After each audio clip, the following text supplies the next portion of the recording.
Architecture tells me where we are. It tells me who we are.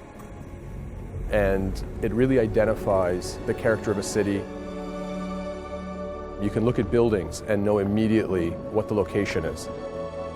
And to me, that's identifiable. That's art, and it's city's art. It's a country's art. When we chose Foster & Partners, another key element to them was their understanding of old and new and being able to create identifiable buildings that really expressed and made visible the city's identity. The One will very much do that, where you can look at the One on its own and know it's Toronto.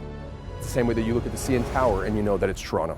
This is incredible just to see the work and the details that's gone into creating the residential units, creating the building, creating the entire space that you're going to live in. Sam is one of those unique clients that has very strong ideas, very engaged in the design process. He came to the studio nearly 3 years ago now, and our approach to design and visualizing architecture, he understood. And every time I meet him, we're on the same level, and we're smiling because we know we're just as excited and we're just as engaged, you know, every time we talk about design, every time we talk about the building. You live in these spaces and you start to see all the different components of where the creativity comes from, right, and how you actually wear it. That's incredible to see the work that's gone into this. This building is not just a building, and people happen to live there. The people are just as important as the building itself.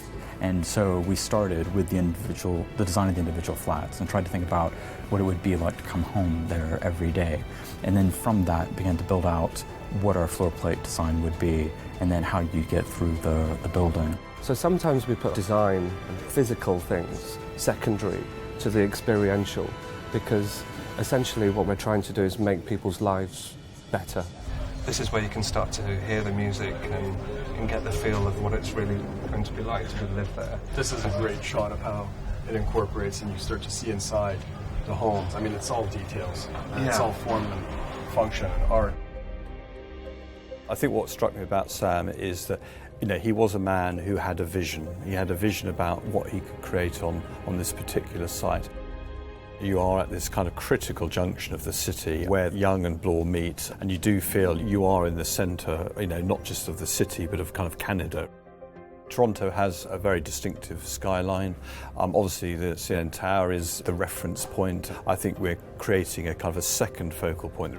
Our immediate reaction was one should celebrate its focal point, and we can do that very, very positively by introducing, obviously, a structure of significant scale.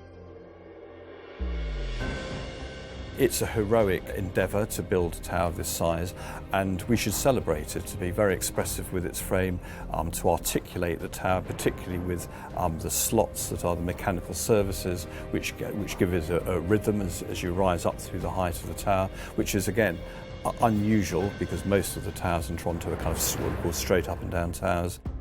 When we first started the brief was never build the tallest building. The brief was he wanted to have the best building and that it had to be that the whole way through. Sam made it very clear that this was a building where every bit of it had to be uncompromising, right down to the point that at the base of the building he wanted the whole space open for really world-class retail. And normally when we do a building, you'll have the core and it runs down through and it ends up providing a huge amount of the structural support for the building. And so the very first bit of the brief was that just has to come out.